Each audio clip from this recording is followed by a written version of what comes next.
Permodalan partnership termasuk juga tadi pada saat franchise ya, mau franchise, pikirkan duluan baik-baik. Saya tahun 2005 sampai tahun 2011, mungkin kawan-kawan pernah tahu saya keliling di mana. 2005 sampai 2011 saya itu keliling Indonesia, rata-rata ngisi 120 kelas dan seminar di 40 kota. Itu Pak Roy juga tahu komunitasnya. Dan saya punya kesempatan untuk jualan franchise. Punya. Ya, kalau jualan tuh nggak susah lah gitu. Cuman saya tahan. Kenapa tahan? Hati-hati banget. Jaga namanya tuh hati-hati banget. Dan sekarang baru terasa banget, kemarin sempat pada saat kita mau coba aktivasi lagi organisasi tersebut.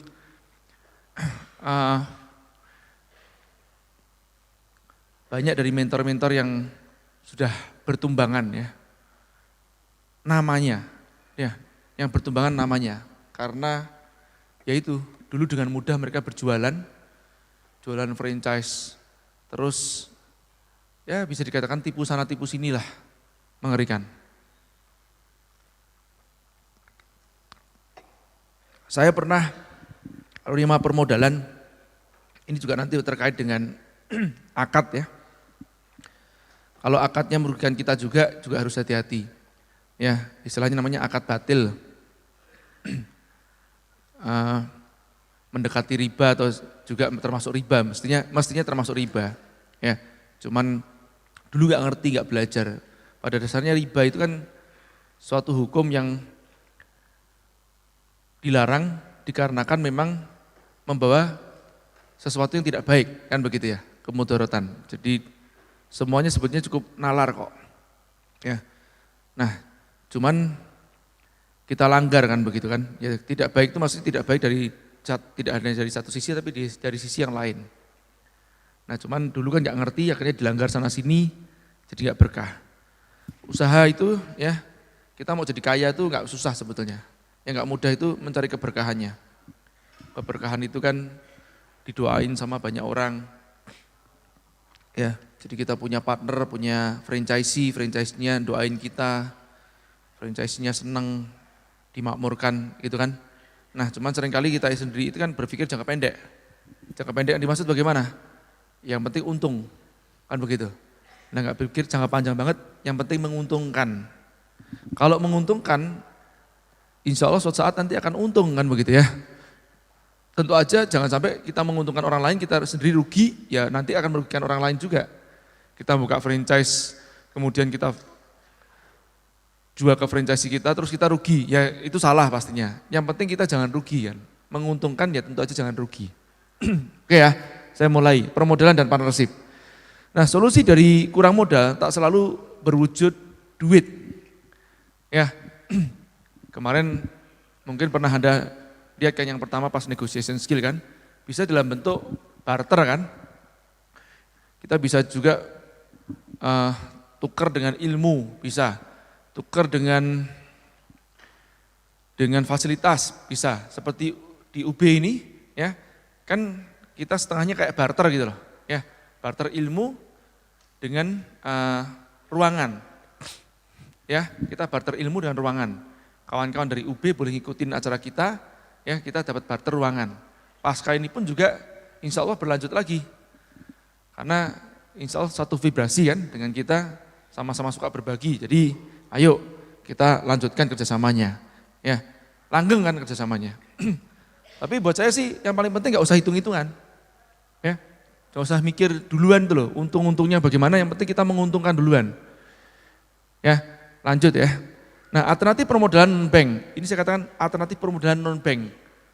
Kalau permodalan itu insya Allah saya sudah pernah nyoba ya, A sampai Z-nya. Ya, sudah nyoba semuanya dan siap-siap bangkrutnya itu sudah siap semuanya. Ya alhamdulillah masih diselamatkan. Oke ya, ya selain kalau investor ya pasti investor ada kan, yang paling terkenal namanya investor, kita jual saham. Ya. Kalau sponsor bisa enggak? Bisa juga.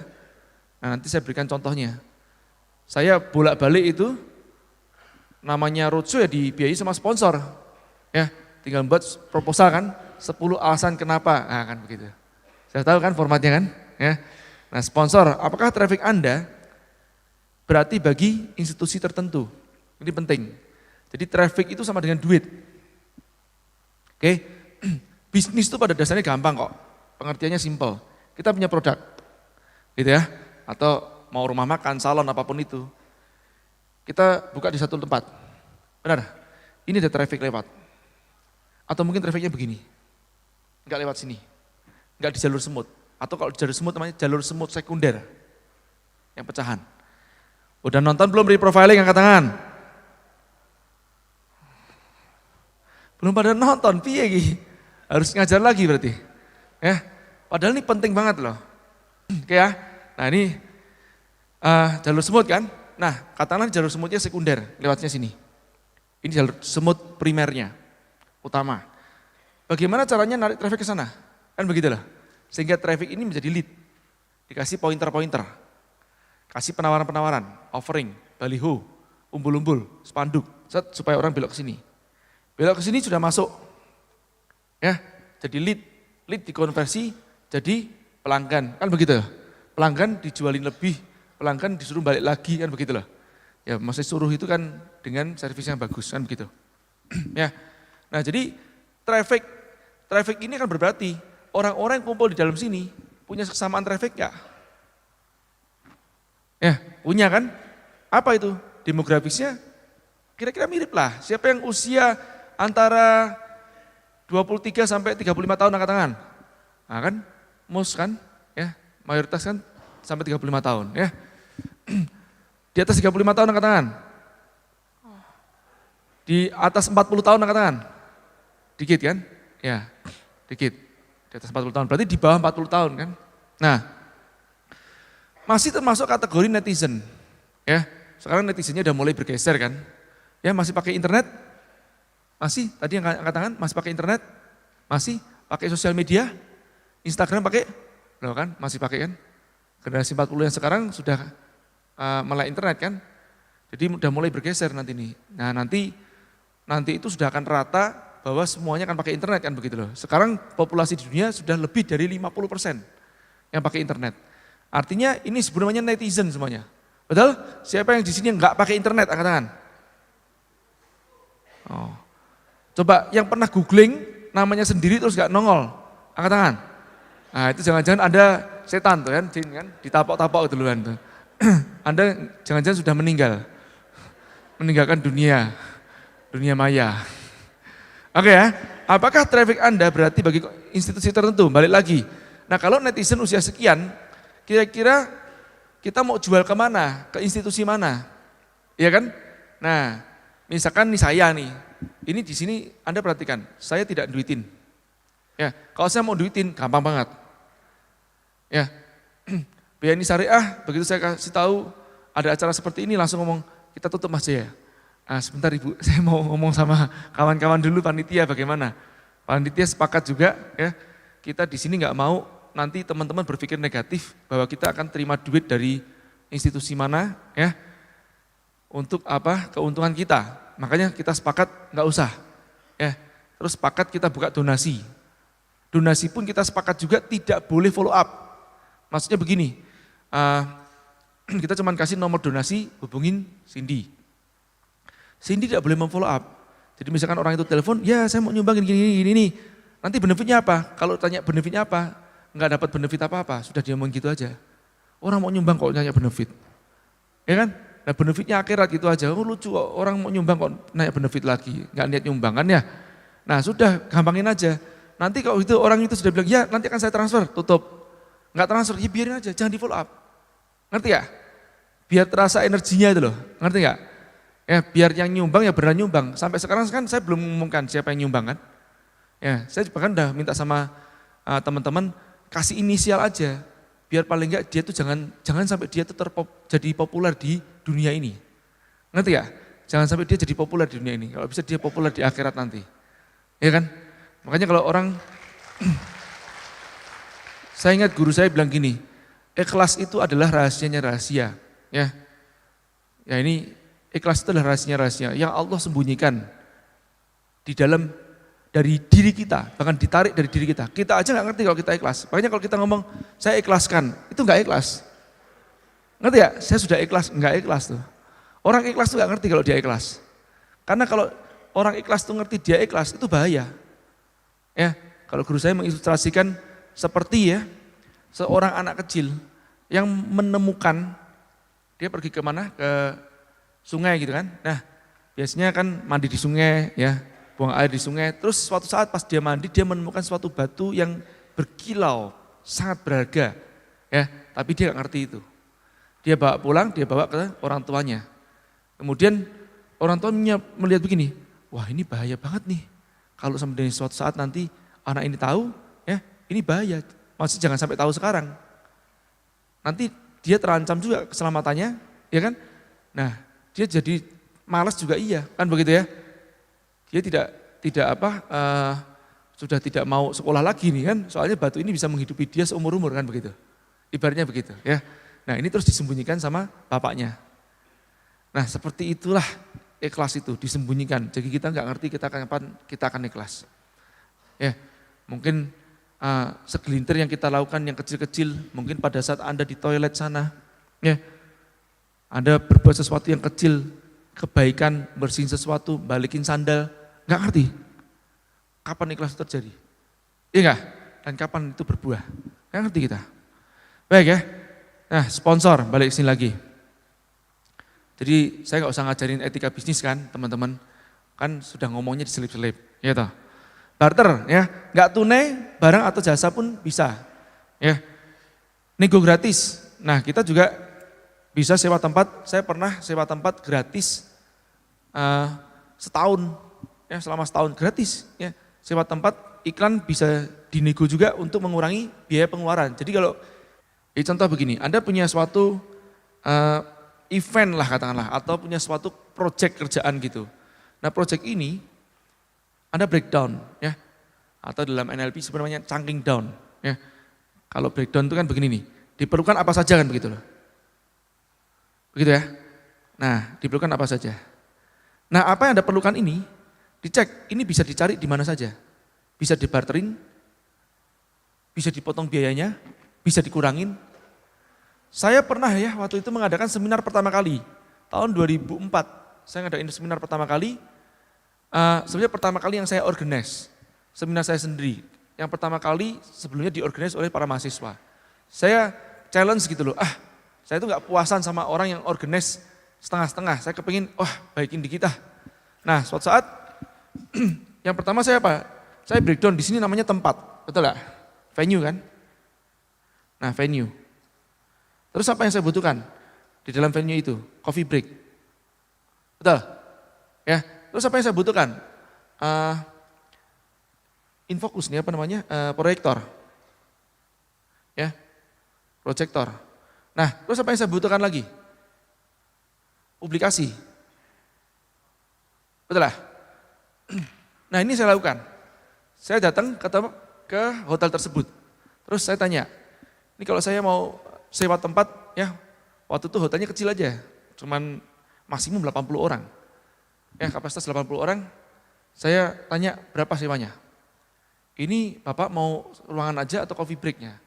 Kalau ruangan minimum bayar Rp500.000, tapi kalau coffee break juga gitu juga Pak, minimum Rp500.000. Oh sama aja dong, mendingan coffee break aja.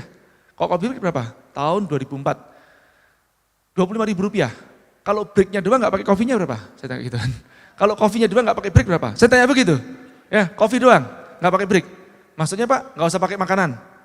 Kopinya aja Pak ya. 15.000 deh Pak. Boleh, tapi tetap Pak Jaya harus membayar minimum Rp500.000. Paham nggak? Jadi artinya saya harus minimum membayar 35 pack lah gitu loh. Ya, 40 pack. Anggap aja begitu. Paham ya? Nah, deal saya bilang gitu. Dibook duluan Pak ya, tanggalnya sekian.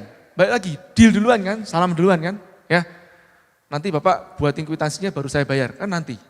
Ya. Nah, begitu sudah oke, apa yang saya lakukan? Saya mencari yang lain kan, ya.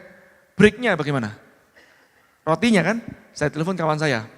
Nah, breaknya ya, saya cari telepon ke teman saya yang punya cake and pastry. Saya telepon, namanya dia, ini istrinya teman saya, dia punya usaha cake pastry. Kamu kan barusan punya usaha cake pastry kan? Iya. Kamu mau jadi sponsorku enggak? Gimana C? Nah aku mau ngadain seminar, ini perdana nih. Kira-kira ya 80 pack lah saya bilang gitu, 70-80 pack. Maksimum, saya pokoknya ngomong maksimum aja. Oh iya, terus piye? Berapa makanannya? 2 macam lah, 3 macam, kecil-kecil aja apa? Oh boleh C. Nah nanti kamu logonya tak taruh di tempat publikasiku. Ya, tak taruh di tempat bagian belakang backdrop. Ya. Nah, terus pada saat slide seminar, saya bilang begitu. Kalau radio jadi, radio juga iya. Ya, kalau ada di koran, ya koran bukan koran sih, tabloid juga iya. Saya bilang begitu sama dia. Di poster juga iya. Di tiket juga iya. Logomu ada di situ. Oh boleh C. Deal. Ya. Jadi saya sudah dapat breaknya kan, kopi sama breaknya dapat. Bayar 15.000 kan? Venue 15.000 ya per orang. Terus ini breaknya sudah dapat ya, centang. Ya, centang ya. Terus saya datang proyektor. Saya waktu itu cek siapa yang punya proyektor ya. Ada namanya Permodalan Nasional Madani, PNM. Saya datangin. Ya, Pak Yulfis panggilannya. Pak Yulfis, saya mau ngadain seminar tentang kewirausahaan. Boleh pinjam proyektor enggak, Pak? Saya barter sama logo Bapak ditampilkan di sini. Saya bilang begitu. Oh boleh. Ya kan? Nah sekarang gini publikasinya. Saya kan mau di radio. Betul ya? Radio. Terus tabloid. Ya. Nah tabloid, radio, saya kontak nih radio. Loh Pak, halo Pak. Dengan saya Pak, boleh nggak Pak? Saya barter sama Bapak publikasi 150 adlibs selama 10 hari. Per harinya 15 adlibs. Anda tahu kan kalau di radio pakainya adlibs. Tahu ya? Siaran gitu loh ya. Pada tanggal sekian akan diadakan gini lah, gitu, adlibs tuh. Ya, promosi begitu. Nah, barternya apa Pak Jaya? Bapak nanti logonya akan tampilkan di sini, dan di sini. Oke Pak Jaya, jadi. Ya, tabloid, gitu juga. Nanti logonya akan tampil ke sini, jadi. Semuanya kan? Nah, terus sisanya apa? Sisanya tinggal door prize. Nah, door prize saya datengin Ibu Ketua Kadin. Ibu, nah, dia kan punya agen tiket di mana? Di tiket ferry. Ibu, saya minta 4 tiket, barter logo Ibu taruh tempat saya di sini. Boleh? Nah boleh, selesai kan? Jadi semuanya udah dapat. Jadi saya costnya 15.000 rupiah kan? Iya enggak? Dengan 15.000 rupiah ini, ya, saya jual 50.000 rupiah. Sudah nutup kan semuanya. Saya ingat banget itu adalah seminar saya pertama kali. Habis keluar dari seminar itu Mas Ipung ya naik pickup saya. Mana Mas Ipung? Nah naik pickup saya, terus saya pakai jas, waktu itu masih pakai jas ala motivator begitu. Terus pickupnya Mas Ipung mogok, saya disuruh dorong dia. Saya bilang ini kurang ajar nih kan. Ini pembicara seminar kok dorong. Ingat Mas Ipung ya? Alhamdulillah itu seminar pertama kali dan untung. Ya nggak rugi kita, langsung untung ya. Ya itulah teman-teman. Barter simbolnya ya. Kita breakdown, terus satu persatu kita bisa nego sana, nego sini, nego situ. Ya, tapi perhitungan paling jelek, 50.000 tetap nutup gitu loh teman-teman. Paham nggak? Saya kalau membuat seminar, buat training, saya membuatnya paling gampang ya, kalau kopdar aja, ini saya bukain sama Anda. Saya kan monetize yuk bisnis kan dari mana? Karena belum monetize pada saat itu, 4 tahun pertama, saya itu rugi. Dan nggak ngambil untung, saya freekan semuanya, 60.000 toko online. Nah saya monetize-nya dari indirect monetize. Salah satunya itu jualan kopdar kan, ya enggak? Nah kopdar itu saya carikan sponsor. Tapi kalau enggak ada sponsor tetap harus nutup nomor 1 itu. Paham ya? Ngitungnya gitu aja. Ya, simpel kok ya. Nah nego gratis ya. Mengurangi pengeluaran, bayar mundur. Nah ini buat membuat cash flow-nya lebih positif kan gitu. Jadi terima duit duluan, habis itu bayar ke belakang kan begitu. Ya. Nah tapi kembali lagi jangan ditunda, begitu sudah ada bayar. Coba kalau kita bayarnya on time kan, orang kan juga seneng. Atau bayarnya bukan on time, lebih cepat, orang seneng kan. Besok lagi dia mau minjemin duit sama kita kan, gitu loh. Ya, nah alternatif permodalan non bank yang lain nih, pre-order ya, jual barang, bayar di muka, baru produksi. Kalau nggak punya duit boleh nggak? Boleh aja gitu loh. Yang penting kan amanah, ya kan. Nah Ada yang mengatakan haram, silahkan. Anda ngikutin yang mana silahkan buat saya. Ya, yang penting punya dalil masing-masing. Betul? Lanjut ya. Kalau zaman saya sejak menjadi purchaser atau buyer itu, sudah ada yang disebut namanya TT in advance. Sekarang kalau kita jualannya jarak jauh, ya kembali lagi dia ngirim barang nih, saya order ke Singapura. Saya kan ada di Batam, di Astra waktu itu. Order barang ke Singapura.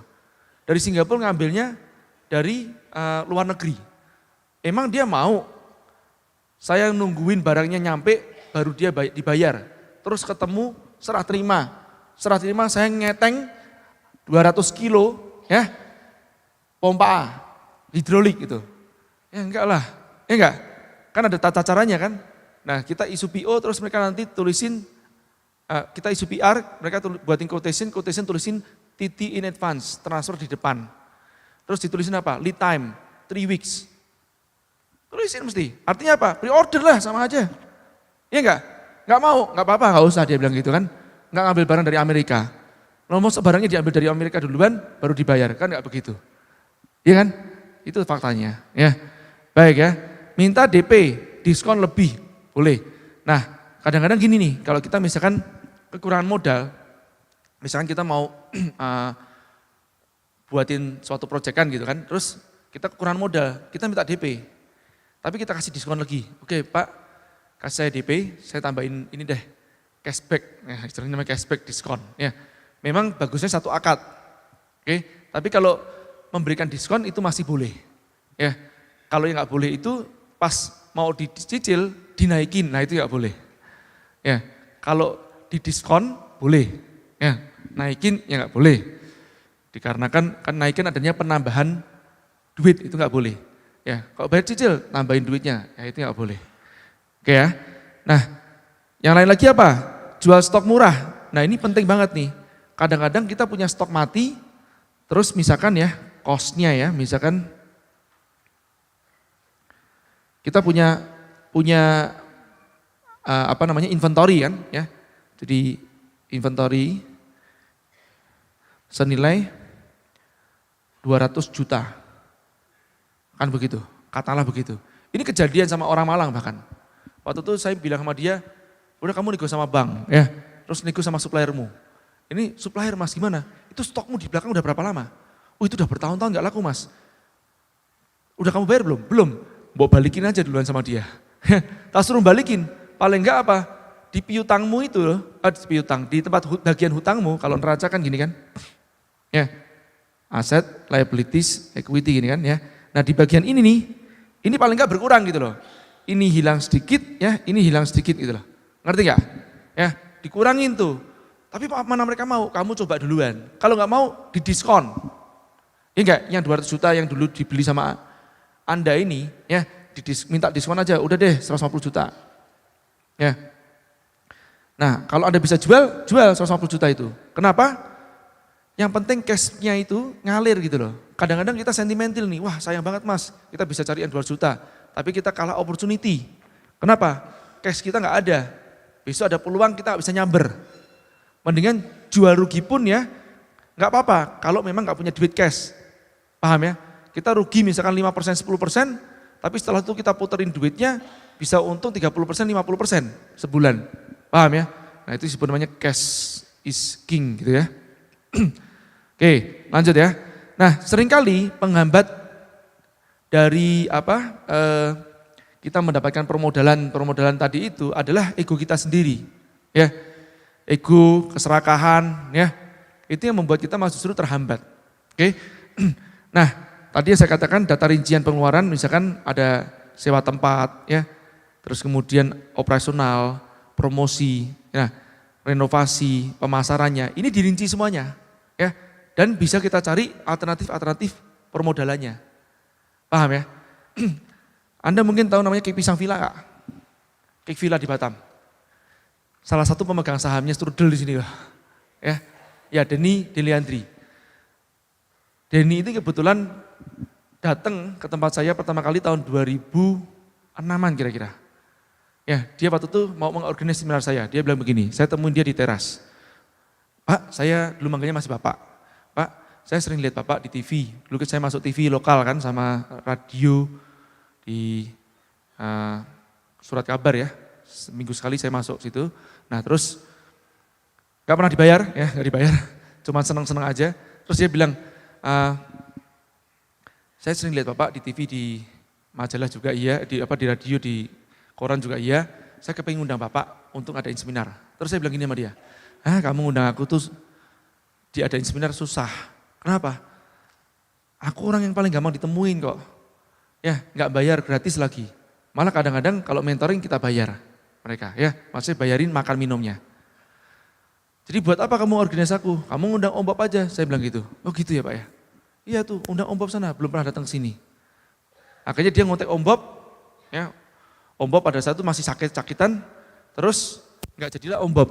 Undanglah Helmi Yahya, salah ngasih harga. Ya, ketinggian harganya, 350.000 atau berapa.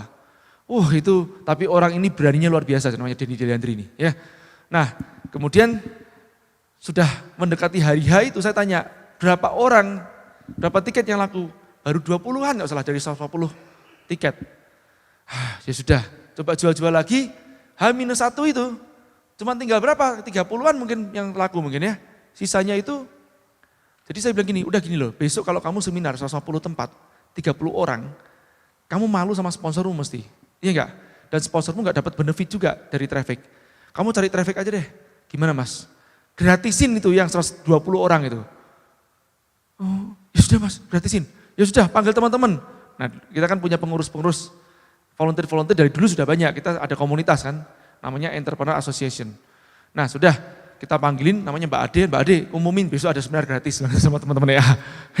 Datang. Terus saya tanya sama dia gini, malam hari itu, kamu udah persiapan? Persiapan apa Pak?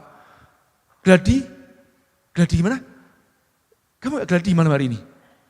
Oh ada gladi juga ya? Loh. Coba rundownnya bisa lihat, rundown itu apa ya? Loh. Terus besok kamu seminar siapa? MC-nya siapa? Gak ada Pak. Aduh, astaga ini kamu nekat banget nih. Itu luar biasa saya takuin. Keberanian dia luar biasa. Ini Denny Deliandri, Denny Kik Pisang Villa. Ya. Nah, terus saya telepon teman-teman, saya telepon tim Mulia kan, waktu itu ada salah satu seniornya. Saya telepon teman saya Mulia ini di Astra dulu kan kerjanya. Mul, ini ono wong edian ya, jadi ada orang gila mau ngundang seminar nih ya, nggak ada persiapan sama sekali. Udah, kumpulin teman-teman jam 9 di Hotel Goodway ya, tim semua kumpul, kita gladi. Sudah gladi kita sana. Besok kita yang organize.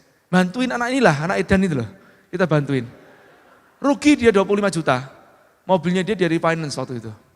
Ya, Nissan Sunny yang lama banget tuh, dia refinance, saya ingat banget. Tapi anak ini luar biasa, memang keberaniannya top banget lah. Itu yang saya suka. Saya pokoknya kalau gini loh, kalau orang berani gini, mentoringnya itu enak itu loh. Ya, nggak pakai tapi nggak pakai nanti. Nah, lanjut ya. Singkat cerita Denny ini nyoba usaha apa aja, wes gagal gitu kan.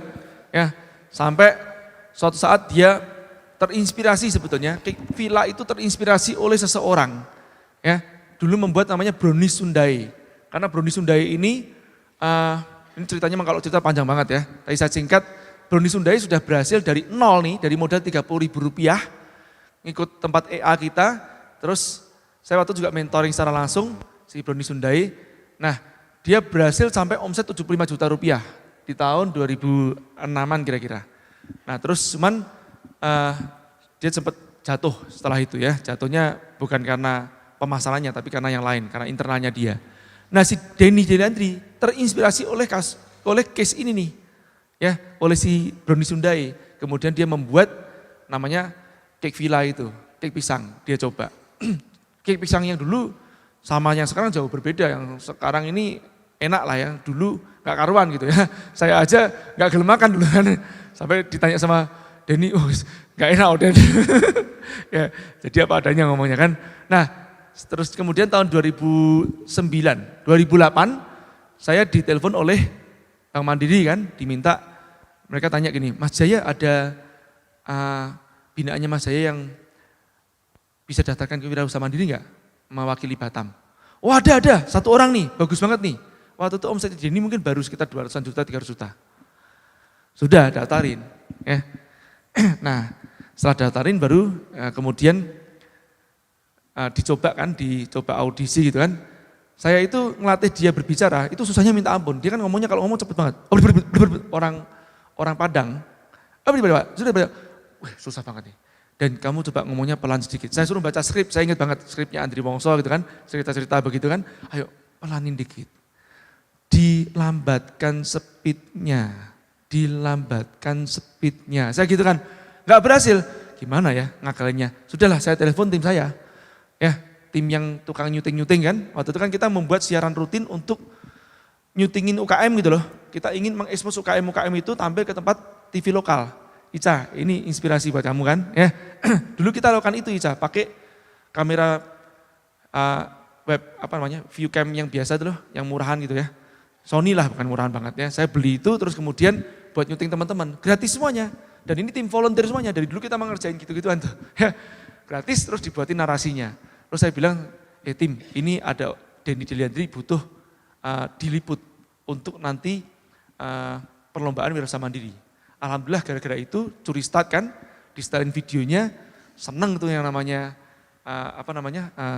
juri kan, melihat visualisasinya, langsung dia menang. Waktu itu cuma tiga pemenang dan dia juara 3-nya di tahun 2008. Ya, nah singkat cerita, dia mulai naik itu sebetulnya, udah mulai naik.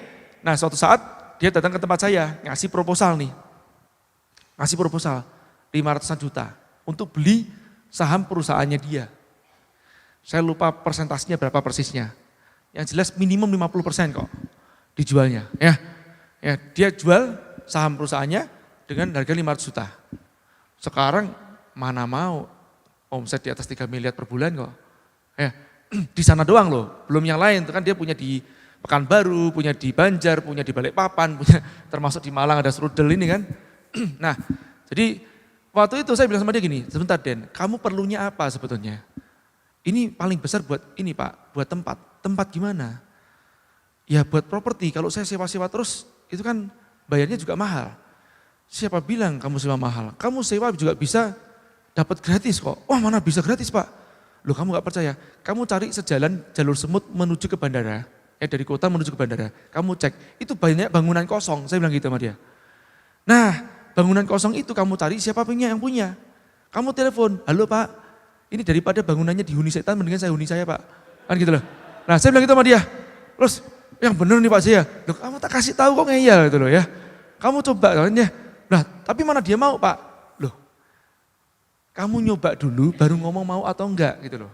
Iya kan jangan enggak nyoba ngomong mau atau enggak duluan. Ya. Oh iya Pak Jaya udah. Terus nah kalau enggak mau cari sampai ada yang mau. Kan begitu loh. Iya enggak? Paling enggak kamu minta duluan kan gitu loh. Satu jalin duluan. Tahu enggak? Percaya? 2 hari kemudian dia telepon, Pak Jaya bener. Sudah ada Pak dapat tempat gratis dan pakai sistem bagi hasil 20%. Good. Langkah awal tuh di mana? Itu ada supermarket yang tutup itu Pak. Wih gede banget tuh. Iya Pak, sampingnya hotel ini. Iya betul. Ambil Den. Wis peluang tuh ya, enggak apa-apa. Ya. Terus dia datang ke tempat saya lagi, 500 juta direvisi sama dia jadi 70 juta. 70 juta, apa ini? Renovasi Pak. Dia ngajuin proposal ke saya nih, renovasi. Gini loh Den, saya ingat banget, tahun 2008 itu. 2008, soalnya krisis. Ya, pada saat krisis itu, saya bilang gini, Den, ini krisis nih Den. Ya, 2008 kan pas krisis. Banyak ya orang-orang gak dapat job-joban, itu material nanggok di dalam gudangnya mereka. Kamu nego sama dia, bayar 3 bulan. Misalnya kasih harga sekian, tapi dulu saya kan nggak ngerti riba atau apa. Saya dulu ngomongnya gini, udah, tapi sebenarnya kalau ini yang nambahin kita sih dari sisi kita. Saya bayar 3 bulan, saya tambahin 5% kan begitu ya. Nah dulu saya nggak ngerti hukum-hukumnya, jadi saya ngomong sama dia gitu. Bayar 3 bulan, tambahin 5%. Kalau, lah mana mau Pak? Loh kamu belum nyoba kok bilang mana mau lagi kan begitu. Saya bilang gitu kan. Lanjut ya. Nah terus, kalau nggak mau Pak, kalau nggak mau, bilang 2 bulan 5%. Kalau nggak mau Pak, kalau nggak mau cari sampai ada yang mau, saya bilang gitu sama dia. Ya, langsung dia pulang, nggak sampai berapa lama dia telepon saya lagi, Pak Jaya sudah ada yang mau, renovasi 70-an juta dan bayar 2 bulan nggak pakai kelebihan bunga. Ya, dapat kan? Nah ini beneran, ini kisah nyata, Anda boleh tanya. Inilah sejarahnya Kik Pisang Villa kan di Batam. Ya, oke ya, saya lanjutkan. Ya. Nah jadi teman-teman jangan intinya itu sebenarnya mental block kita loh. Paham nggak? Kita tuh takut untuk mencoba duluan. Iya enggak? Takut mencoba duluan. Jadi harusnya kita hadepin duluan gitu loh. Urusan ditolak nanti. Nah karena mukanya terlalu gengsi gitu kan. Ya, gengsinya terlalu tinggi jadi oh nanti mukaku taruh di mana nih? Loh, taruh di mana? Ya di sini lah, masa di sini gitu loh. Kan lucu kan. Emang topeng maunya taruh sini. Gitu ya. Nah, ini intinya di situ ya teman-teman ya. Jadi bisa renovasi bayar mundur ya. Pemasaran, rekrut affiliate ya, reseller, dropship. Ini termasuk udah masuk ke bisnis model sebetulnya ya. Jadi intinya key resources-nya itu bisa diminimize semuanya. Oke ya, rambu-rambu kerjasama investasi. Nah ada dua kan, namanya investor, ada namanya pengelola. Nah sebagai investor, ini yang paling penting. Investor itu invest karena kelebihan duit. Benar nggak? Makanya sebetulnya investor bagusnya, bukan bagusnya. Saya ngomong sih, yang benar, nggak hutang. Mosok invest dari hutang. Ya, nah ini makanya dikatakan hukumnya samar itu karena itu ya. Invest dari hutang, nggak benar toh. Ya, invest dari kelebihan duit yang mengendap.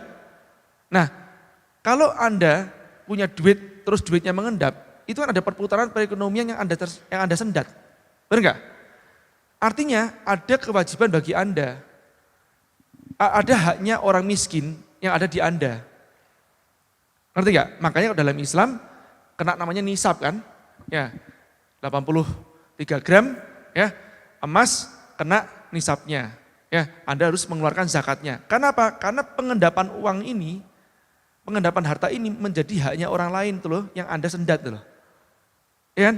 Nah, maka dari itu kalau pas Anda punya kelebihan duit, kalau pas mau invest, Anda sebagai investor nih ya, niatin duluan, ini bismillah untuk perputaran perekonomian. Bukan mikirnya untung duluan, gua untung berapa? Enggak tanya duluan mau diinvest kemana. Ya, mikirnya untung rugi. Ya, nah ini niatnya nomor satu. Ya, nah, artinya apa? Anda sudah harus bersiap untuk menanggung kerugian. Ya, nah niatnya apa? Untuk ibadah. Setidaknya jika Anda sudah niatkan untuk ibadah, itu enggak untung pun duitnya berkah buat orang lain. Nah paling bagus tanyain duluan. Ya, tanya misalnya begini, aku boleh tahu perusahaanmu sekarang mempekerjakan berapa orang karyawan? Kamu mau invest, minta aku invest ini untuk apa? Mengembangkan perusahaan. Kalau aku invest kamu, dampak sosialnya apa saja? Itu yang paling penting malahan. Ya, oh nanti aku nambah sekian karyawan lagi. Oh gitu. Wah, ini paling enggak wis dapat pahala duluan gitu kan ya. Ya. Bisa mempekerjakan sekian orang lagi. Itu yang paling penting justru di situ. Niatnya di situ duluan, ya. Bukan untung duluan. Nah, bukan dari uang yang sifatnya dari hutang nih kan. Misalkan pinjam ke bank, kita ngitung nih. Ngitungnya bagaimana? Sebulan kira-kira returnnya berapa? Kan gitu kan? 2%. Wis, 3% boleh nggak? Nawar, loh sampai kita ngulak. Rentenir atau investor kan gitu ya. Nah kan ini kan tipe-tipe rentenir kebanyakan, bukan investor. 3%, ngitung dia 3%. Pinjam ke bank dapat 1% kan? 1% pinjam ke bank, ya terus diinvestkan 3%. Nah ini menjadi tidak berkah di situ. Paham ya teman-teman? Saya ngomong gini saya itu ngelakoni gitu loh. Ya, jadi saya itu terjun ke jahiliyah duluan. Ya, baru ngerti kan, oh gini salahku di situ kan gitu ya. Oke ya. Jadi kalau saya mengatakan memang ini nggak baik, memang nggak baik gitu loh. Dan duitnya nanti terasa panas banget gitu kan, untuk dipakainya itu kan. Distribusikan investasi jangan tanam di satu lubang. Ya, kecuali ikut melototin lubangnya. Ya, kalau kita investasi kan jangan tanam di satu lubang. Kalau saya bilang begini loh, seorang investor harus tidak fokus. Kalau seorang pengelola harus fokus. Beda kan? Investor harus tidak fokus. Jadi jangan fokus. Kecuali kita melototin lubang itu, kita bukan investor, kita investor plus pengelola. Lain perkara. Oke ya, lanjut. Kalau ada pertanyaan boleh angkat tangan ya. Baik, nah saya membuat 3 pos investasi ini saya ubah dikit dari Harvard. Kalau Harvard kan property, paper, business. Oke, saya tidak menggunakan paper, kenapa? Yang balik lagi, saya nggak suka investasi sesuatu yang di luar kendali saya. Ya, di luar kendali dan mati maksudnya bisa dimain-mainkan gitu loh. Ya, kalau kita investasi ke tempatnya saham, kan itu kan permainan kapitalis yang bisa dimain-mainkan, sahamnya naik turun ya oleh bom, oleh jatuhnya pesawat, oleh chaos, oleh demo. Nah, yang gitu-gitu saya nggak mau. Ya, makanya investasinya ke 3 hal ini aja, properti, emas, bisnis. Ya, balik lagi saya ngomong ya saya harus praktekin duluan kan. Ya, nah properti itu apa? Properti itu intinya kalau Anda investasi itu properti ini cenderung stabil. Ya, properti jarang begini, ya, properti ya stabil karena harga tanah itu kan stabil. Oke, cenderung naik. Kenapa cenderung naik? Karena kelangkaan. Ya. Nah, cenderung naik tapi jangka panjang. 5 sampai 10 tahun begitu kan. Dan tidak liquid. Ini yang perlu catat. Paham ya? Anda jual rumah, jual tanah tidak semudah menjual emas. Paham ya? Kalau emas mudah dicairkan, tapi terfluktuasi. Pada dasarnya kalau Anda investasi emas, itu bukan untuk investasi, tapi untuk pengaman. Makanya dikatakan gini loh, emas tidak akan membuat Anda kaya, tapi emas membuat Anda tetap kaya. Iya kan? Nah, jadi kalau Anda mau investasi emas, kadang orang begini, wah ini emas lagi turun, kita beli. Sebetulnya nggak usah. Jadi kapan saat yang terbaik beli emas? Saat punya duit. Nah gitu, kalau nggak punya duit ya jangan beli toh. Ya kan? Punya duit tukar emas, punya duit tukar emas. Pada dasarnya dulu, kita ini semua berkiblat pada emas. Karena kecurangan Amerika, ya, soalnya bukan Amerika sih, ada di belakang-belakangnya kan ya.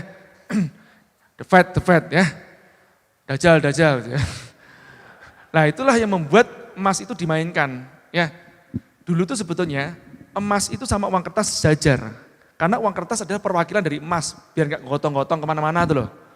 Ya, nah jadi kan dititipkan di al-wakil ini, terus kemudian ditukarkan pakai surat. Ya, nah surat ini dibawa kemana-mana untuk pembayaran, nanti ngambilnya ke situ, kan begitu loh. Ya kalau mau ditukerin emas lagi. Jadi harusnya emas sama kertas itu harusnya sama. Nah terus terjadi pelanggaran perjanjian Bretton Woods, nggak salah ya, tahun berapa, 71-an itu kan.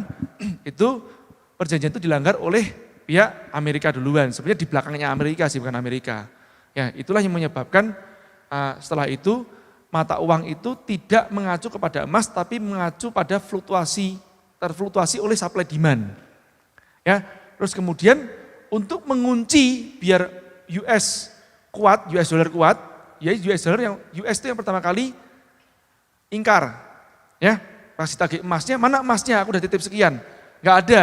Ya, sudah pokoknya sekarang harga dolar terfluktuasi oleh supply demand. Nah untuk mengunci supply demand-nya supaya kuat, dia melobi APEC, ya kan? Minyak, ya dilobilah minyak dan kemudian minyak itu digunakan currency-nya US dollar, 1 barel sekian US dollar, betul kan? Dikunci itu, karena apa? Karena minyak adalah komoditas yang paling banyak digunakan sedunia kan begitu. Intinya di situ, ya. Jadi kalau kita mau stabil, kita harus balik ke emas lagi harusnya. Oke ya, jadi kalau punya duit, simpan emas. Punya duit, simpan emas. Punya duit, simpan emas. Ya, lah tapi sekarang emasnya sudah dihabisin sama Amerika. Ya kan, di Freeport gitu loh ya.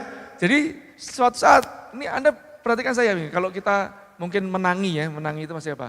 Mengalami nanti ya, suatu saat nanti Anda akan tahu bahwa US dollar udah akan gini lagi ya, terus kemudian emas yang berbicara dan kita sudah tidak punya emas. Ya, kita sudah tidak punya emas, udah diambilin emas kita semuanya di Freeport, ya enggak? Nah Freeport ini kan skandal yang besar kan. Oke ya, saya lanjut ya.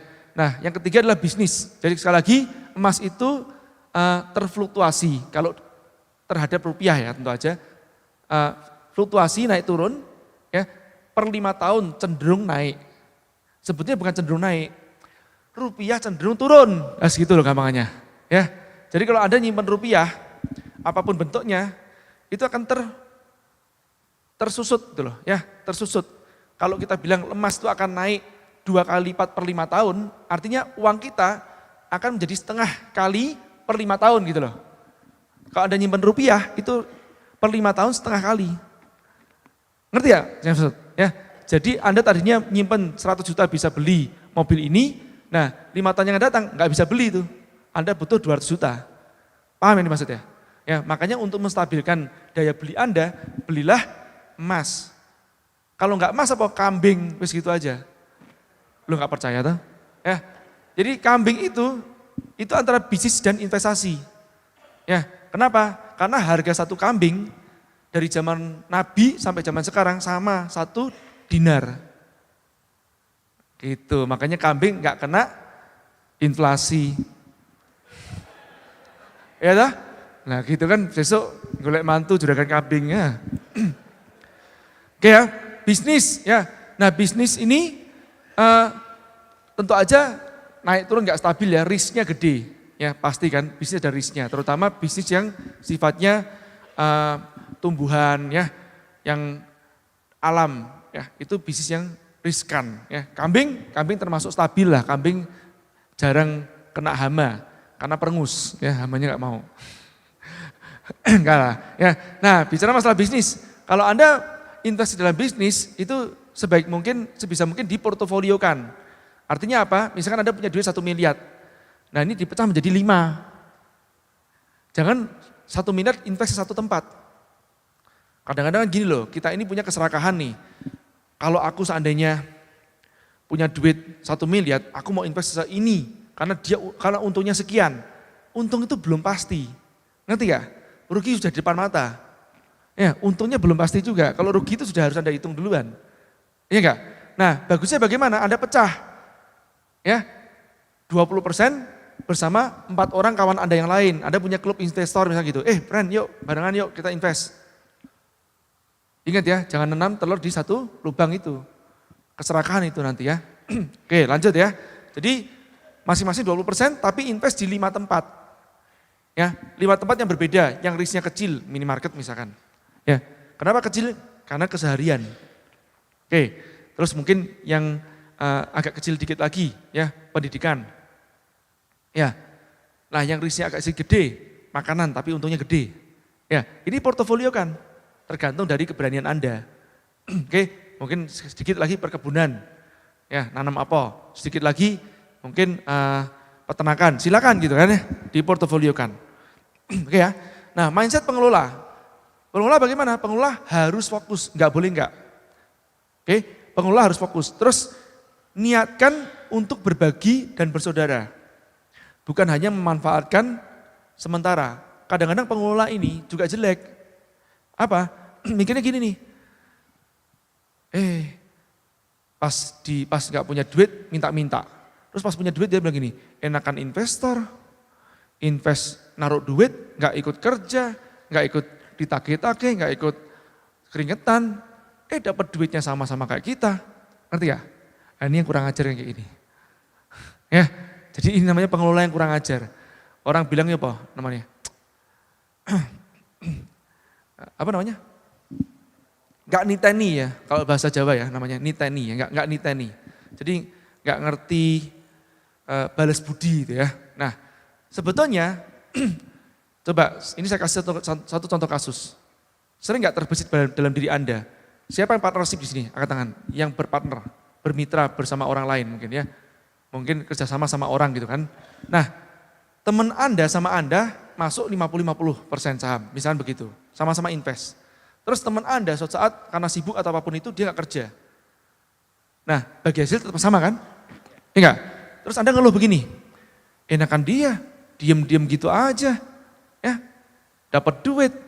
Gua yang kelabakan, kelimpungan, dapat sama. Rugi dong gua. Enggak? Sebetulnya salah dia. Harusnya sisi investor, bukan sisi investor, sisi partner, dia yang rugi. Kenapa dia rugi? Ya, untungan lu lah. Lu dapat ilmu, dapat skillnya, betul lah? Dapat jaringannya, dapat kredibilitasnya. Aku cuma dapat duit doang. Benar enggak? Iya enggak? Nah kadang kita mikirnya cuma duit doang itu. Kita gak mikir bahwa pada saat kita banting tulang itu ada orang yang lihat kita membangun kredibilitas. Betul ya? Membangun jaringan. Benar? Jaringan supplier, jaringan yang lain-lain itu. Jadi kita bisa rugi duit tapi kita untung kredibilitas. Paham ya? Untung jaringan itu. Oke, kita lanjutkan. Jadi orang yang berhitung berlebihan, lah itulah yang orang-orang yang biasanya malah rezekinya tertakar. adil dan transparan. Ya, kredibilitas Anda penting sekali. Jadi adil transparan ya report per bulan atau biasanya per 3 bulan ya. Kalau kadang-kadang kan UKM itu susah. Makanya kalau sudah siap menerima investasi, harus yang paling nggak mudah adalah reportingnya. Soalnya kan UKM ini kan acak adul gitu kan kadang-kadang Mas Yan kan. Reportingnya itu repot ya. Nah, sebisa mungkin buat pembukuan-pembukuan yang sederhana. Kalau udah siap menerima investasi harus buat pembukuan ya. Nah, jangan menawarkan terlalu muluk. Kadang-kadang kita ini buru-buru kan, yang penting udah pokoknya masuk deh. Ya, dibuat 3 bulan balik modal kan begitu kan. Wah, senangnya minta ampun kan, ketemunya sama rentenir akhirnya. Wah, ini 3 bulan balik modal. Mindsetnya kita akan menarik orang yang sevibrasi. Ya, paham ya?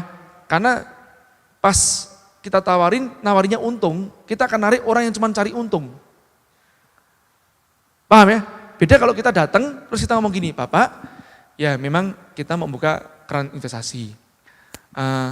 Tapi terus terang nih Pak, ini saya belum bisa memastikan keuntungannya bagaimana. Dari track record yang sebelumnya adalah seperti ini. Oh kalau perlu ngomong gitu kan, yang akan datang kita nggak tahu. Prediksi kita memang sekian, tapi unsur kerugiannya atau risikonya tetap ada. Contohnya kalau begini, kalau begitu, kalau begitu. Nah Bapak siap nggak? Kalau nggak siap mending jangan Bapak. Karena saya juga tidak mau nanti Bapak hubungannya sama saya jadi jelek. Gitu loh, iya kan? Nah pengelola jarang yang seperti ini kan. Biasanya langsung ini, Pak sekian persen Pak. Wah kecil banget nih, saya tambahin lagi Pak. Iya enggak? Jadi narik vibrasi rentenir.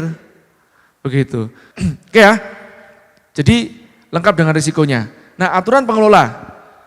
Ya, ini aturannya pengelola. Pinjam dengan agunan. Jika tak dapat dilunasi, ambil agunannya. Saya ngomong gini, lepas dari masalah, saya nggak tahu nih ada khilafiyah masalah hukumnya. Memang sebetulnya yang terbaik itu sebenarnya tidak dengan agunan, tapi dengan saham. Ya, kalau pinjam dengan agunan itu harusnya tidak boleh ada kelebihan. Memang harusnya begitu. Ya, ini correct me if I'm wrong ya. Jadi direkam nggak apa-apa. Kalau teman-teman nanti ada ketemu dalilnya silahkan nanti diomongin. Tapi ini mungkin ada perbedaan pendapat ya. Nah, tapi saya ngomong ini karena apa? Karena pada dasarnya gini, kita itu kebiasaan kalau minjem itu nggak pakai agunan, terus kita seolah kayak tidak ada moral obligation untuk balikin tuh loh.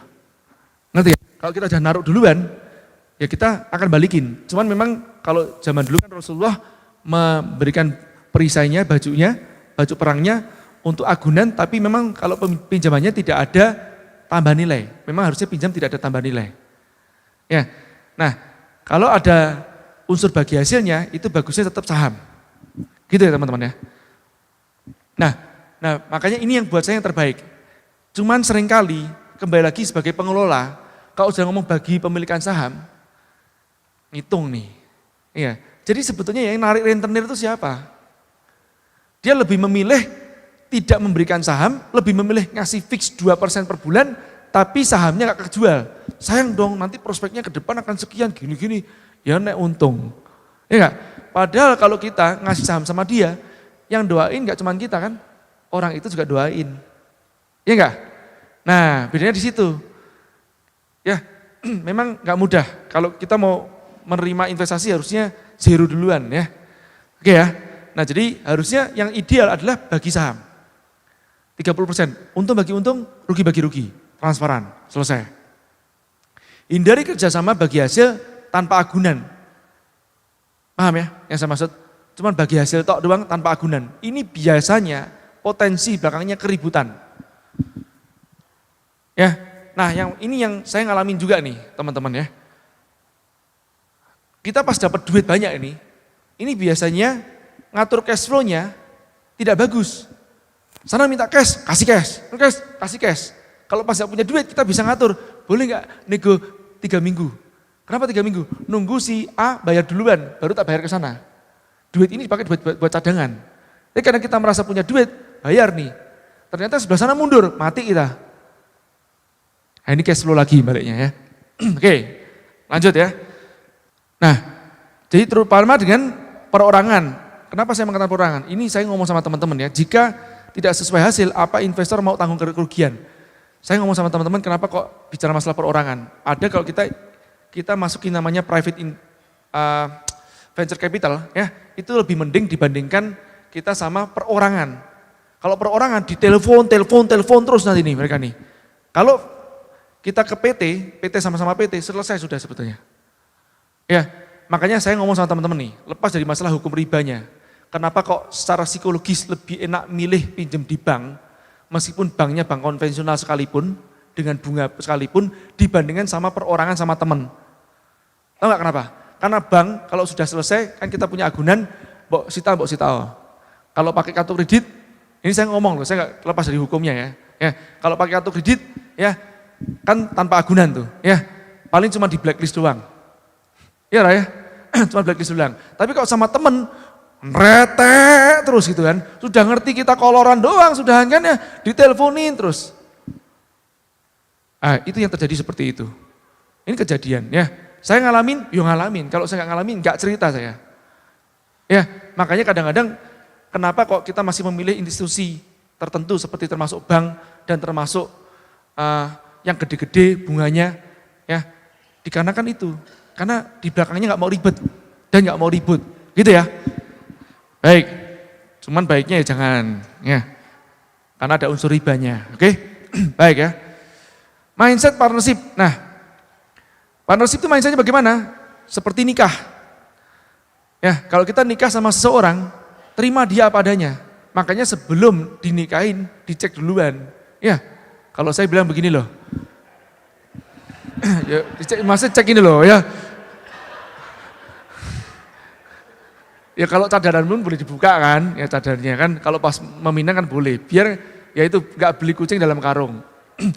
Kalau saya teringat begini kan, ini sekilas aja. Saya tanya sama teman saya orang Singapura, saya tanya, namanya Thomas nih. Thomas, what is the saya tanya dia, kriteria apa sih sebetulnya buat kamu memilih seorang istri, kok kamu gak nikah-nikah? Saya tanya sama dia gitu. Dia bilang gini, sebetulnya gampang banget saya, dia bilang gitu. Ya, apa itu? Yang penting pokoknya pas aku pagi hari, bangun pagi, aku lihat ke sampingku, tidak kaget itu aja. Jadi kalau pas, wih siapa gitu kan ya. Nah, ini jangan dinikahin kan begitu ya. Oke, jadi pas mau nikah, cek duluan teman Anda gitu loh ya. Partner Anda ini siapa yang akan dinikahi kan begitu kan. Partnership seperti itu. Jika iya, dia adalah orang yang punya kelebihan dan kekurangan, terimalah itu. Ya, kalau buat saya paling gampang apa? Nganggep adik saya atau kakak saya. Sudah. Saya itu orang yang paling malas ribut masalah duit. Wis paling malas tuh loh. Dan saya itu ya biasanya kalau di perusahaan tidak mau megang duit. Kalau ada yang mau pegang duit, pegang sana tuh loh. Karena buat saya, rasa apa ya, excited saya itu bukan pada saat saya dapat duitnya itu loh. Ya. Tapi proses mendapatkan duitnya sampai mendapatkan keuntungan gini, ini saya senang. Tapi bukan pas megang duitnya sendiri itu loh, enggak. Ya, lah megang duit piye, wong celana juga harga di bawah 500.000 rupiah kok, ya kan? Ya, jamnya ya murahan juga, kan begitu loh. Jadi ya buat saya excitednya itu kan di prosesnya gitu loh. Kita bisa mengkonsep sesuatu ya, terus kemudian ini laku, laris, disenengin banyak orang. Itu aja seneng gitu loh. Bangga gitu kan ya. Orang bilang, yuk bisnis di mana-mana itu bangga. Kemarin pas nge-gym gitu kan, terus dia lihat gini, sebentar sih, kok itu apa itu yuk bisnis itu ya? Kok saya sering lihat? Oh iya, saya pernah dengar juga, dengar sama siapa? Itu ada satu anak muda itu yang dia internet marketer, dia ngajar gini nih, oh Iqbal Maulana, iya dia ngomong tentang yuk bisnis, oh iya, apa itu saja nih itu? Dia gitu, seneng nih, ya itu kan seneng, branding kan. Nah kita ke Hong Kong, terus dia ngomong, Mas aku udah belajar yuk bisnis sama Om Fahmi. Om Fahmi siapa? Saya padahal gak kenal apa Fahmi. Ternyata setelah saya pulang saya tanya, kamu kenapa mau merumuskan yuk bisnis? Ya Mas, dulu aku ini Mas keluar kerja ya, terus bangun yuk bisnis ini, ya apa bangun yuk bisnis, jualan kacamata ya, buat optikhebat.yukbisnis.com, masih subdomain yang gratisan, ya omsetnya sampai ratusan juta per bulan. Dari situ doang. Ini bagus banget Mas fiturnya Mas. Bahkan sama yang WordPress, aku mending milih yang ini. Dia ngomong gitu, oh gitu ya, apa aja kelebihan yuk bisnis? Dia cerita nih, gini, oh gitu ya, malah dia yang lebih tahu. Ya, senang kan? Itu aja kepuasannya, ya. Sesuatu yang memuaskan pelanggan, ya itu kepuasan kita. Oke? Nah, jadi jangan hitungan berlebih. Maksudnya apa? Begini, kadang kita ngomong gini, dia gak kerja, diam-diam gitu aja. Gua yang kerja sekarang nih, ya. gue yang lebih banyak kerja nih, ngitung-ngitungan gitu loh. Ini gak usah berpartner gitu loh. Coba Anda sama pasangan Anda, siapa yang udah nikah belum? Angkat tangan, ya udah nikah. Anda sama pasangan Anda ngitung ini ya? Mas, itu kan jatah telurnya setengah buat ente, setengah buat saya. Yang gitu kan, ya. Kok Mas ngambil 3/4, terus aku cuma 1/4. Ada gitu gak? Nggak ada. Anda sama anak Anda begitu gak? Nggak ada. Kalau mau kasih semuanya, udah Mas, aku udah kenyang kok. Pernahkah kita melakukan itu pada partner kita? Pada istri kita, suami kita bisa melakukan seperti itu. Benar gak? Tapi sama partner kita seperti itu gak? Enggak. Kenapa? Ya itu kapitalisnya timbul lagi gitu loh. Ya, udah urusan duit itu kapitalisnya timbul lagi. Kemarin makanya saya suka Mas Ipung bilang kan, kalau ngasih saham, mendingan gak usah tukeran duit. Jadi investornya invest gitu aja, satu orang aja ya. Udah kita kalau mau ngasih saham, gak usah dia ngasih duit. Kalau ngasih duit nanti kita hitungan sama dia. Ya, dan dia bisa jadi juga hitungan sama kita. Ya, mendingan udah kasih duit, kasih sahamnya, saham gratis saja. Saham penghargaan. Saya suka, itu alternatifnya. Ya. Nah, cuman yang paling penting gini loh. Saya berpikir begini, contoh begini. Saya itu belum tentu sehat terus kan. Nah, saya membuat suatu perusahaan, itu juga nanti kalau suatu saat ada apa-apa, paling enggak anak istri saya ada backupnya itu loh. Ngerti enggak? Nah, saya makanya juga bilang, saya udah bilang sama istri saya kalau nanti seandainya terjadi ini, nanti yang ngurusin bisnisku si ini. Kalau ini yang ngurusin ini. Seperti kayak di Momentum, YA sama IKEM, itu kan sudah ada Mas Kukuh. Mas Kukuh murni yang ngurusin. Coba kalau saya hitungan sama dia. Ya, kalau saya hitungan lebih sama dia, saya meninggal siapa yang mau megang? Enggak, akhirnya dia juga yang megang kan? Begitu loh teman-teman ya. Jadi jangan kita pikir kita selamanya sehat. Pas kita sehat kasih keluangan, yuk kita tanam. Mungkin besok kita meninggal, mungkin jadi kesadaran teman kita. Kalau enggak pun ya sudah. Kalau Om Bob bilang gini, emang gua pikirin kan begitu. Ya, gua sudah mati lu suruh masih mikir lagi kan begitu lah Om Bob bilang gitu kan. Oke ya lanjut ya. Nah tentukan siapa jenderalnya pada saat partnership. Artinya apa? Apalagi ada partnership itu sejajar orangnya. Misalkan posturnya sejajar. Itu tentukan jenderalnya siapa. Maksudnya apa? Siapa yang memutuskan di finalnya. Enggak ada dua jenderal dalam satu peperangan. Misalnya begini. Mas Kukuh itu dia bagaimanapun direktur dan dia memimpin di Momentum. Ya sudah. Ya, karena dia yang memutuskan, dia memutuskan. Saya boleh beropini, tapi saya tidak boleh ikut memutuskan. Finalnya dia tetap yang memutuskan. Paham ya? Saya ambil contoh ilustrasi seperti gini. Ini Mas Ipung tahu kejadian ini juga. Ya, ya Mas Ipung ini kan lama ngikutin saya kan, jadi ngertilah saksi hidupnya. Pernah suatu saat saya mengorganize Agim datang pertama kali di Batam. Ya. Nah Agim tahun berapa? 2006, 2007 lah kira-kira. Ya. Sebelum beliau poligami tapi ya dulu kan namanya naik banget ya. Nah pada saat itu saya mengorganize seminar beliau pertama kali di Batam, judulnya berbisnis dengan hati.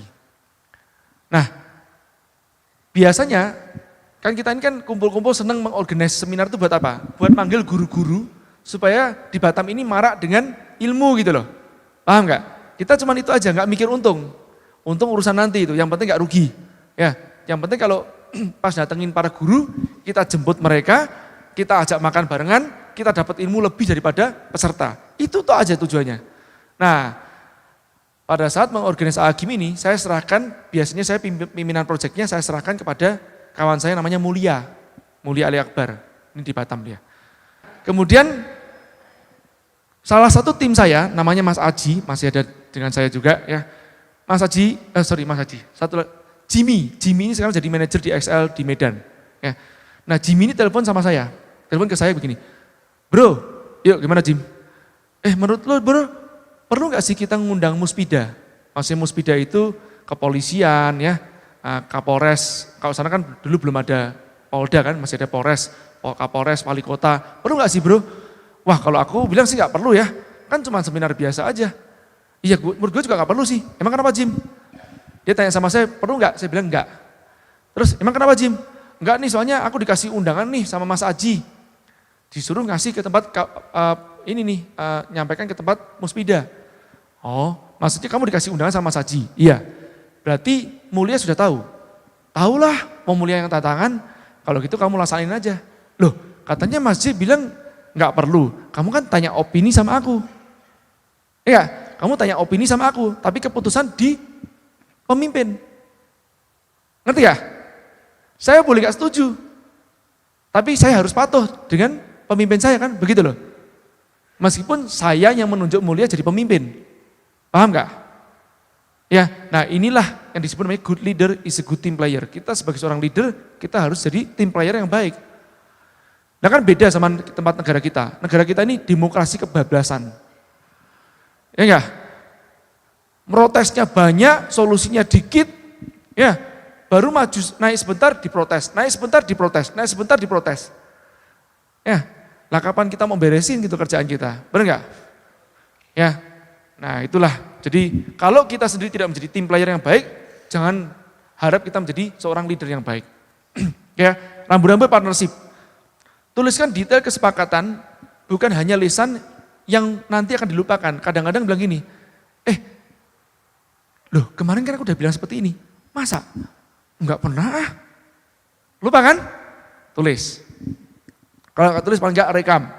Tapi jangan disadap ya, kena undang-undang nanti. Jangan mengikat hubungan karena sungkan. Jika ragu lebih baik batalkan daripada ribut di depan. Ya, saya sama Bu Dea pun juga pernah kan ya, pada saat mau kerjasama sudah Bu Dea di akhir-akhir setahun kemudian kan nggak jadi. Ya nggak apa-apa, saya berpikir simpel kok, yang baik biar tetap baik. Alhamdulillah sekarang malah hubungan kita semakin harmonis, kan begitu ya? Iya, kita udah kayak kakak adik. Saya bersyukur banget. Mungkin dulu pada saat itu kan saya mungkin masih serakah, ya kan? Kepengin kerjasama dan wah mau menguasai Dea Bakery nih saya kan begitu kan ya? Keserakahan saya itu mungkin terbaca Bu Dea, ya. Ya kan terbesit dalam hati kecil mungkin seperti itu, ya. Nah, tapi begitu Bu Dea nggak jadi, saya mensyukurin sekarang. Kalau enggak apa, mungkin hubungan kita nggak jadi baik kan gitu loh. Nah saya mensyukurin, ini lebih mahal nih persaudaraan dibandingkan duit kan, iya enggak? Oke, lanjut ya. Nah cari yang sevibrasi, seperti cari pasangan kan, nggak cocok, nggak apa-apa, jangan dilanjutin. Kalau udah bilang masalah saham, itu cari yang sevibrasi. Kalau kita bicara masalah outsource, nggak usah sevibrasi apa? Ngerti ya? Outsourcing itu kan, sesekali doang, freelance, sesekali nggak apa-apa. Resellernya harus sevibrasi semuanya, nggak harus. Tapi kalau udah partner, pemegang saham, wah ya harus. Ya, gitu ya. Udah baca belum? Ya, carilah yang sevibrasi, seperti cari pasangan. Hingga saat badai, nanti kalau ada masalah tiba, cinta akan membawamu kembali. Iya, begitu ya. Oke, terakhir ya. Paling penting di sini teman-teman. Kalau pas Anda mau partnership sama orang, ngomong duluan. Persahabatan kita lebih penting dibandingkan yang lain, dibandingkan uang. Oke, kalau ribut-ribut, yuk mundur teratur sama-sama aja. Ya, baik. Sampai di sini ada pertanyaan. Ya. Assalamualaikum warahmatullahi wabarakatuh. Salam. Terima kasih atas kesempatannya untuk bertanya. Kenalkan, nama saya Rahtomo dari Semarang. Siapa namanya Mas? Rahtomo. Rahtomo, Mas Tomo. Iya. Iya. Ini Pak, Mas Jaya, Nggih. yang mengenai tadi itu untuk kerjasama kan ada agunan ya Pak. Agunan itu Kalau pinjem, ya untuk pinjem bukan kerjasama, pinjam ya. pinjam ya, Iya. pinjam. Untuk agunan kan itu harus ada pengikatan Pak, Mas. Ini maksudnya ke bank atau ke mana? Gimana? Ini ke perorangan atau ke bank? Ke perorangan. Ke perorangan. Iya. Maksudnya pengingatan itu tulis inilah apa? Iya, Tulisan misalnya gitu. terjadi wan prestasi atau gitu. Jadi gini, paling gampang kalau kita ngasih agunan gini, Mas, saya pinjam 5 juta ya, Iya. tak kasih jam saya. Kurang jamnya, sepatu. Kurang, kolor, kasihan. Iya. Nah, sudah 5 juta ya Mas ya? Ya. Iya. Nanti Mas kalau seandainya per tanggal sekian saya nggak bisa balikin, Mas ambil aja tuh kolor saya. Enggak, itu kan yang jumlahnya kecil. Kalau besar misalnya itu kan harus misalnya sertifikat itu Pak. Oh iya, iya. Sertifikat, ya memang gini, kalau sertifikat rumah, tanah, itu kan tidak bisa langsung balik nama. Iya. Ya kan? Iya. Nanti itu harus ke notaris. Iya. Ya, harus ke notaris, harus minta kuasa jual beli. Kalau per tanggal sekian tidak terjadi pengembalian. Iya. Ya, Iya Pak, maksud saya gitu. Itu aja? Ya betul Pak. Baik, Gitu. ya udah, makasih ya. Ya. Terus ini Yuk, tanya yang lagi. kedua. Oh ya. Yang kedua untuk kerjasama, misalnya tidak seluruhnya, misalnya suatu saat saya dapat pesanan Pesanan dan apa? misalnya pesanan dari seseorang, Ya. jumlahnya besar. Ya. Saya pinjam modal untuk pesanan itu saja. Nah, Lah itu. kadang kan Itu bisa. seperti gitu kan, ya Iya. pinjam modal seperti gitu doang. Iya. Nah itu buat saya itu yang harus hati-hati. Buat saya mendingan udah kalau mau pinjem, ya kerjasama. Kalau misalkan investasi gitu loh. Ya kadang-kadang kita tuh nggak mau masukin, maunya pas proyekan doang. Paham nggak yang saya maksud? Iya. Kalau mendingan pinjem aja, pinjem nih. Kalau wes gampangannya gini loh, gadein gitu loh barangnya gitu loh. Digadein berapa sih gitu loh. Ya, mendingan seperti gitu aja daripada kita nanti ini kalau sudah pinjem sama orang nggak pakai agunan, itu ribut-ribut kalau nggak balik. Oh gitu. Paham yang saya maksud ya? Iya. Kebiasaannya seperti gitu. Ya, tapi ya nggak apa-apa. Buat saya jalanin aja. Ya, karena kalau pengusaha itu nggak pernah sampai bangkrut tagih hutang ya nggak jadi pengusaha, ya. Ya kan? Ya. Jadi biar merasakan dedekannya kan, Ya. gitu ya. Ya. Ya, makasih Mas Sama-sama. Yahya. Yang lain? Ya, Assalamualaikum. Salam. Ya, terima kasih. Saya Mario dari Kudus, Jawa Tengah. Nggih. Ketemu Mas J sudah sering ya, dulu 2009 pertama kali EU, terus kemudian EKM juga 2011 kalau nggak salah. Dulu saya masih jahiliyah dong. Oh ya, Iya. Sekarang agak syariah. semoga saya ketularan. Jadi gini Amin. Mas J, itu Ketularan tadi apa kan, nih? gimana? Ketularan jahiliyahnya. Ketularan tobat, Oh, amin. berhijrah. Amin. Jadi gini, tidak boleh ada dua jenderal dalam Satu peperangan. satu peperangan gitu Iya. ya. Jadi saya cerita ini, dulu kita pernah bekerja sama joinan dengan beberapa teman, 4 orang termasuk saya tepatnya. Tapi saya mengusulkan kepada mereka untuk ada leader di antara kita. Tapi Iya. 4 orang ini teman saya ini nggak pernah setuju. Padahal kita sempat mengerjakan sampai mungkin hampir 10 proyek kita. Iya. Tapi sekarang sudah bubar. Iya. Makanya mereka berpikiran atau berpendapat kita posisinya sama setara 4 orang ini gitu. Nah sebetulnya menghadapi orang-orang seperti itu gimana berkaitan dengan ungkapan itu tadi? Tolong dijelaskan. Jadi gini. Yang pas gimana? Ya. Sebetulnya yang disebut namanya leader, ya, itu punya influence, paham ya? Meskipun tidak sebagai pemimpin.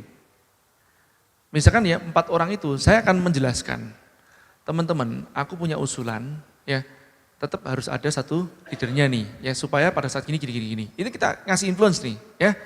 Nah, aku mengusulkan leadernya adalah si Anu. Jadi kita saya kan nunjuk si Anu, kan gitu kan ya. Kenapa? Si Anunya nggak mau. Nah, si Anu nggak mau gini. Kalau kamu nggak mau, kamu maunya siapa? Kan begitu ya. Kalau kamu nggak mau, kamu maunya siapa yang mimpin?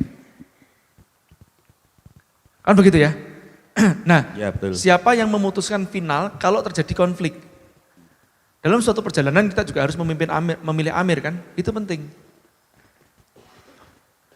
Jadi mau benar ataupun salah keputusan seorang pemimpin, ya tetap dapat pahalanya kan? Iya enggak? Nah, jadi itu yang paling penting di situ. Nanti supaya tidak terjadi konflik gara-gara itu. Berarti tetap harus ada satu sebagai leader gitu. Kalau Pak, ya? saya tetap harus. Ya saya setuju, sebenarnya saya setuju. Terus Iya. kalimat yang terakhir ini, persahabatan itu mahal, jangan hilang hanya karena uang. Ini yang dulu belum pernah saya sampaikan kepada teman saya 3 orang itu. Iya. Saya dengarnya telat berarti. Iya. Nggak apa-apa, saya juga begitu Pak. Bapak punya duluan ya, pokoknya benjol-benjol Tapi duluan. gini Pak, tapi gini, kerjasama itu bukannya gagal ya. Kita sudah menyelesaikan hampir 10 proyek, Iya. termasuk properti, termasuk selain properti juga kita pernah beli master franchise Iya. sebuah apa itu, yang itulah. Anu. Nah, Nah, terus? itu bendaranya saya, mereka menuju saya sebagai bendara, alhamdulillah sampai finish, sampai katakanlah proyek terakhir dan tidak ada proyek baru lagi sampai sekarang, itu clear. Cuman ya mungkin karena apa ya, kata-kata ini belum dipahami oleh kita berempat. Jadi mungkin ada yang cara Jawane kecentok gitu ya. Jadi Iya, iya. nesu. Nah, Gitu. basic gitu tuh. Ya itu aja. Terima kasih. Sama-sama Pak. Yo, Bapak. Wajar kok ya. Jadi saya itu banyak belajar dengan partnership. Saya ingat banget pada saat almarhum Om Bob masih hidup, ya waktu itu kita nyetir sama-sama gitu kan. Terus Om Bob bilang sama saya gini, jangan pernah berpartner dalam bisnis. Itu Om Bob bilang begitu. Terus saya tanya, kenapa Om nggak boleh berpartner dalam bisnis? Nanti suatu saat kamu pisah. Nah saya namanya anak muda nih yang kurang adab ya pada gurunya. Saya nyangkal nih ngomong gini. Ya semua orang ya pasti akan pisah, Om mati juga pisah gitu. Saya kurang ajar nih terus terang. Saya nyesel saya ngomong gitu sama Om Bob. Saya ngomong gitu. Terus saya waktu itu jeleknya, saya salahnya apa? Saya membandingkan Om Bob, saya bilang gini. Tapi itu buktinya Sandiaga Uno berpartner terus sama orang berhasil tuh Om. Karena Bang Sandi kalau berbisnis prinsipnya begini. Saya tidak akan pernah berbisnis yang sendirian begitu kan. Saya tidak akan pernah berbisnis sendirian karena saya tahu saya punya kelemahan yang harus ditutupi oleh orang lain. Itu Bang Sandi seperti gitu kan. Nah saya aduin dengan Om Bob, ini adab ya, adab saya yang salah. Jangan ditiru tentu aja. Ya itu saya nyesel. Ya. Nah terus waktu itu Om Bob bilang, ya terserah kamu itu pilihanmu. Dia bilang gitu. Ya, tapi suatu saat nanti kamu akan pisah. Bilang gitu kan, Om Bob gitu ngomong gitu. Ya. Nah buat saya itu pilihan sekali lagi, berpartner atau tidak pilihan. Kita harus ngerti juga karakter kita masing-masing. Ya, gitu ya teman-teman ya. Silakan yang tanya. Ya. Assalamualaikum warahmatullahi wabarakatuh. Salam. Perkenalkan Mas, nama saya Ari Parfum. Bisnis saya. Namanya Ari Parfum. Iya. Memang parfum namanya. Di akun Facebook saya namanya itu Mas. Ari Jadi Parfum. nama lapangannya itu. Saya teman saya ada namanya Azhari Hasibuan diganti namanya, Hasibuannya sampai akte kelahirannya diganti. Azhari Kopi. Soalnya namanya dia pecinta kopi banget loh, diganti Azhari Kopi. Dia minta izin sama pemuka adat. Lanjut. Ya. Serius nih, kisah nyata ini Azhari Kopi Anda cek. Lanjut. Jadi gini Mas, selama saya menekuni usaha ini, Iya. saya belum pernah sekalipun pinjam uang ke bank. Bagus tuh. Nah, pada saat 2 tahun yang lalu, saya iseng-iseng nyulis iseng. status di Facebook, buka peluang investasi untuk bisnis saya, gitu. Nah, ternyata yang komen banyak, sampai saya harus balesi satu-satu. Dan mereka menawarkan, ayo Mas, saya mau invest gitu. Iya, Nah, akhirnya saya buat proposalnya, karena mintanya banyak, saya buat proposal. Dan ketika saya buat proposal, mereka antusias juga, minat. Nah, saat itu saya pakai sistem bagi hasilnya begini Mas. Jadi jika bisnis ini dalam 1 bulan ini laba, ada profit, maka laba itu akan kita bagi, saya sebagai pengelola, itu 75% dan investor 25%. Wah, bagus banget tuh. Nah, ini yang saya mau tanyakan, apa itu sudah ideal atau saya terlalu banyak atau kurang atau bagaimana? Baik, ya pertanyaan bagus. Itu nih. berlalu sampai sekarang masih ada yang invest juga. Ya baik, makasih Mas. Iya. Nah jadi gini, kalau bicara masalah bagi hasil berapa persen, itu tergantung dari track record kredibilitas kita dan risikonya. Ya enggak? Contoh begini ya, saya orang yang baru lulus SMA gitu ya, usaha nggak pernah, terus datang ke tempat pengusaha, mau invest nggak sama saya? Ya, sahamnya berapa? 50-50. Oh enakmu, kamu nggak jelas, tampangnya nggak jelas gitu kan ya, bisnis belum jelas, ya ilmu nggak jelas, mau minta 50-50 gitu kan? Ya, nah tapi kalau yang datang nih, Ciputra nih, ya mau invest sama saya? Situ 20, saya 80. Mau Pak sih, kan gitu kan? Ya, tergantung kredibilitasnya, tergantung track recordnya dia, tergantung tingkat keberhasilannya dia.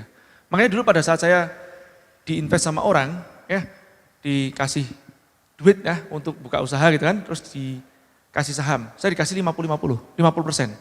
Saya bilang sama dia, I don't want, saya bilang gitu kan, aku gak mau. Loh kenapa aja ya kalau kamu kok bilang gak mau, kamu mau lebih. Kalau kamu mau lebih jangan sekarang, dia bilang begitu. Nanti kalau sudah berhasil, bisnisnya udah gede, kamu tak kasih lebih. Enggak, aku minta kamu yang lebih. Nah saya gitu kan, aku minta kamu yang lebih, kenapa? Loh saya ini kan masih culun kan waktu itu kan.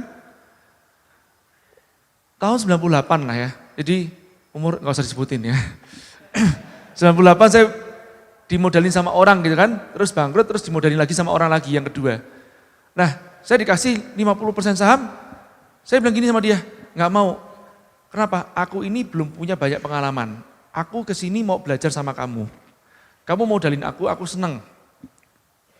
Aku gak mau di masa yang akan datang, kalau berhasil, ya nanti kamu iri sama aku. Karena yang modalin kamu semuanya 100%. Toh yang nanggung kerugian cuma kamu, aku cuma modal kolor. Saya bilang gitu. Apa apa-apa. Oh gitu, jadi kamu mau berapa persen Jaya? Kasih aku lebih kecil. Singkat cerita, ya saya dapat 30, dia 70. Begitu ya. Itu pun juga sahamnya dibuat saham utang. Kalau saham utang apa? Nanti saya harus nyicil sahamnya itu kalau ada keuntungan. Ya, seperti itulah kira-kira. Oke. Terima kasih, Mas. Sama-sama.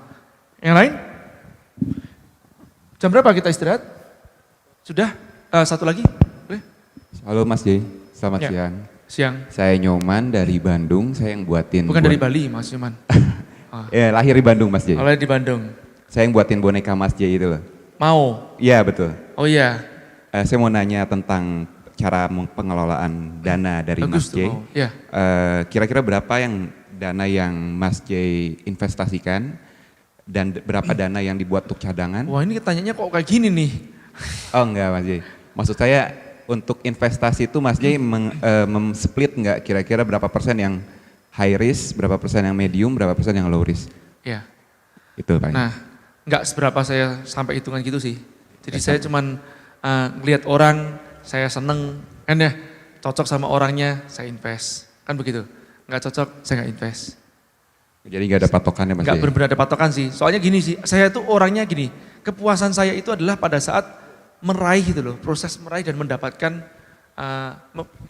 suatu uang atau bukan uangnya sih, apa ya, pencapaian gitu kan, bisnisnya itu. Kepuasan saya sendiri tidak memiliki duitnya. Paham ya saya maksudnya? Paham, Mas Jadi J. buat saya misalkan mau invest, saya seneng aja gitu loh. Wah ini gini, ini bagus, coba invest lah gitu loh. Seneng aja sebetulnya. Ya, paham ya? Ya, Sama itu rugi pun ya gak apa-apa buat saya. Saya rugi dah. Sebenarnya total kerugian saya itu hampir 10 miliar. Total kerugian saya hampir 10 miliar. Selama saya berbisnis. Ya. Jadi buat saya ya happy-happy aja. Kan dapatnya lebih daripada itu. Iya kan? Gitu ya. ya Mas. Dan saya juga sudah mengatakan kepada anak istri saya loh, ya. Ini anak saya juga udah tahu. Saya nggak akan ninggalin banyak warisan sama anak saya. Jadi saya akan sisakan satu rumah buat masing-masing sama sedikit saham untuk menghidupi. Sisanya insya Allah saya akan infakkan. Ya, jadi biar anak saya nyari sendiri. Ya, karena keberkahannya itu pas nyarinya itu loh. Ya, keberkahannya pas nyarinya. Kalau nikmatin itu mah jadi takabur malah nanti. Ya. Oke, yang lain silakan. Ya, satu lagi pertanyaan. Kenapa yang ibu-ibu gak pada tanya ya? Oke, Assalamualaikum warahmatullahi wabarakatuh. salam. Ini mau nanya Mas J, saya Mambai dari Jogja. Gitu Ya. ya. Ini mau nanya soal untuk investasi, nggak tahu ini investasi atau kerjasama gitu kan. Ya, Misalkan saya jual produk itu kan paket tour, yang salah satu di dalam komponennya itu adalah ada transport. ya, Gitu kan, baik misalkan transport mobil kecil ataupun mobil besar gitu. ya. Nah selama ini semua transportnya itu di outsource dari jasa penyedia transport sendiri. Oke, Nah ketika saya ketika cash perusahaan saya bagus gitu kan, agak sedikit bagus sendiri, saya itu agak bingung. Ini dana lebih baik dibelikan ke aset tetap dalam bentuk kendaraan gitu Ya. kan, atau diputarkan untuk pengembangan usaha, itu yang pertama. Nah yang kedua, boleh nggak saya menawarkan ke orang lain sistem kerjasamanya gini, saya nggak mau terlibat maksudnya ke dalam riba, maksudnya dengan ngambil mobil modal cicilan, modal DP terus dicicil gitu kan. Kalau saya tawarkan ke orang lain gini kerjasama, tolong belikan saya uang, satu mobil misalkan Innova secara cash, saya putarkan itu. Saya akan coba cicil dikembalikan misalkan dalam jangka waktu 2 atau 3 tahun gitu, atau sebaiknya perusahaan saya jalan gitu kan. Dan selama saya nyicil itu saya akan bagi keuntungan dari penjualan apa maksudnya dari penjualan usaha saya sekian persen gitu kan. Nah nanti ketika semua harga mobil itu udah terkumpul gitu kan, itu pembagian keuntungannya dihentikan. Nah untuk sistem kayak gitu dibolehkan atau enggak, itu aja, terima kasih. Iya. Ini nanti tanyanya sama para ustadz yang bajunya putih sebelah sana itu. Ya, tanya sama ustadz-ustadz aja ya. Soalnya saya nggak berani ngomong, tapi setahu saya itu ada 2 akad di situ yang tidak diperbolehkan. Ya, aku akan membelimu dengan syarat seperti gini jika kamu begitu. Nah ini 2 akad nih. Setahu saya nggak boleh. Ya, tapi nanti silakan tanya sama ustadznya aja ya. Jangan sama saya bukan ustadz, bukan motivator juragan aja. Oke ya.